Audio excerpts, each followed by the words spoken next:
The day the story of the African economic miracle will be written, there is going to be a chapter that will be dedicated to this important and interesting country. We're talking of Rwanda. Rwanda, if you're someone who has been watching the African economic story unfold, is definitely something that has stayed on your radar, and you know why. Despite its limitation in terms of geography, Rwanda has actually managed to use the little resources that it has and the amazing people that it has to be able to build and develop a robust economy that is something that is there to watch and something that has been growing very, very, very well over the past couple of years. Now, let's look at why Rwanda. Well, I will certainly tell you this. This is one of the most innovative economies that you will find on the African continent. These guys have been using technology and they have been finding ways in which they can leapfrog and not use the old technologies, but using the new technologies like artificial intelligence and blockchain to be able to integrate in their economies and actually grow and leapfrog the other older established African economies. And this is something that is definitely there to watch. The president has been very clear that they want to use technology and they want to put it at the center of their growth of the economy. And the guy is very serious about this. The interesting statistic that most people overlook about Rwanda is the fact that most of the people in power in Rwanda are actually women. We're talking here of key cabinet positions with women like Claire Akamanzi, who we have profiled on this channel, who has this board which has been very, very important in driving investors and bringing investment into the country of Rwanda. We're also talking of the parliament here, which the last time I checked had a representation of close to, if not more than 50% women representation in their parliament. And this is something that you won't find it anywhere in the African continent. We all know the story. Everywhere this story has happened, when women have been let into power and when we have had diversity in terms of political participation, we've actually had robust economies that have been proved to be more resilient than economies that have been run in the traditional way. And this is certainly something that I want you to keep in mind as you study Rwanda and as you understand the economy and their market. Now let's get to the numbers. Interestingly here, you look at the Rwanda Stock Exchange All Share Index. In the past 2 years, of course, this video is being recorded on Monday, May 31. In the past 2 years, the market has gone up 8.22%. You want to look at these numbers and you want to think to say the best time to invest on this market was 2 years ago and your money would have grown by 8.22%. But you know what? The good thing is that the second best time to invest is now. When you get into this market and you start building your portfolio bit by bit, block by block, you look back in 2 years, in 5, in 10 years, and you realize how today would have been the best time for you to make the decision to start investing on this market. So now let's get to the how part.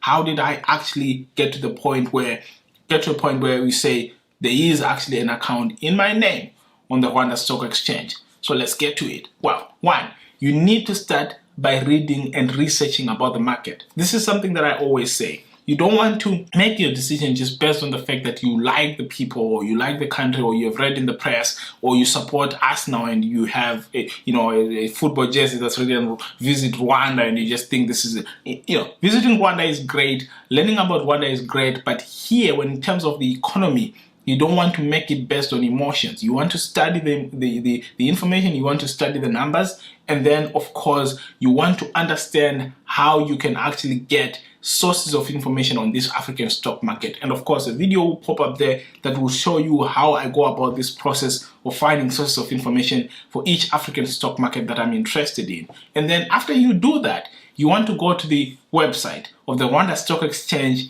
and to look at the list of brokers. By my count, there are 8 brokers that are listed on the Rwanda Stock Exchange website, which makes your job very easy for you to do. You look at these 8 brokers, you get their emails, and you email them a generic email where you state your name, where you state where you live, and that you want to invest in Rwanda, and you want to know what is it that's required for you to start investing. Are there any minimum amounts for you to start investing there, and whether you need to open a local bank account or not, whether you can just invest from wherever you are that is offshore. So when you have written this email, you wait for the replies. Fortunately for you, the brokers in Rwanda are actually very responsive, which means I predict you get about 5 to 8 responses from these brokers, which presents a good, interesting point, which is that, you have good brokers because they are all responding, but it presents actually an interesting challenge, which is that you need to be able to figure out which of the 5 or 8 brokers who responded you actually choose.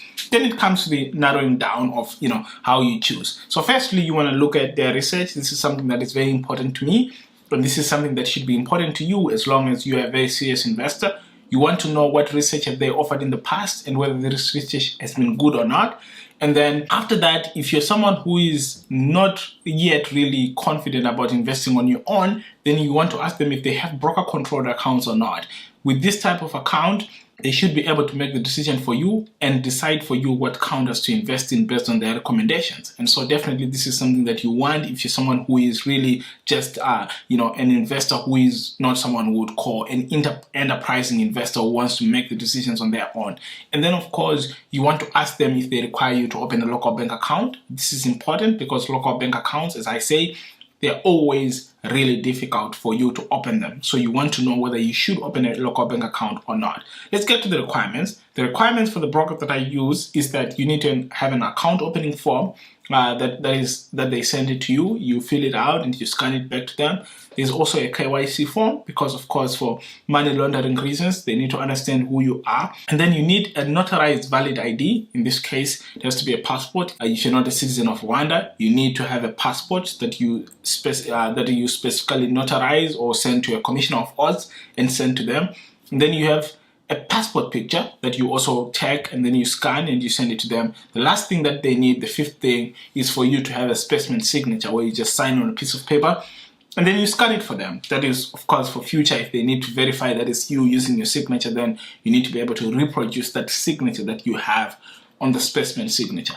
Minimum amounts. Are there any minimum amounts for you to start investing in this market on the Rwanda Stock Exchange? The answer is yes. In every counter that you buy, or at least using the broker that I use, the minimum amount to invest is 100 shares of whatever stock that you want to invest in. Of course, depending on what price the stocks will be, you'll be able to figure out what this is on average in dollar terms. How do you fund your account? Mainly you do this by doing wire transfers. In fact, if you're outside of Rwanda, that's the only way you can do it. You have to send a wire transfer to your broker's bank account, then the broker will receive the money and then they will let you know how much they received, and then you can give them a note of what is it that you need them to buy. And then for dividends, these dividends can be sent to your broker's corporate account. Once they are sent to your broker's account and they are captured within your statement, then you can be able to tell the broker whether to reinvest the dividends into the market or to send them out to you via an international bank transfer. So this is something that you will be making these decisions as you talk to your broker over time. The communication of it, like talking of the broker, how do you talk to the broker?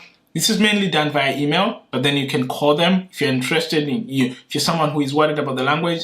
The people in Rwanda, they speak English very well. And so if you speak English, then there should be no problem in terms of you having a quick phone call and understanding each other on what needs to be done. So this is sort of in a nutshell, my journey of starting to invest on the Rwanda Stock Exchange. I want to know about you. Are you investing already? Are you planning to invest? Or do you have no plans to invest in this market because of other reasons that you might want to share with other people? Do let me know in the comments below, and we'll see how we can talk about this investment journey as time goes on and look back, of course, in a couple of years on how we all made the best decision for us to start investing on African stock markets. Until next time, my name is Maro. See you then.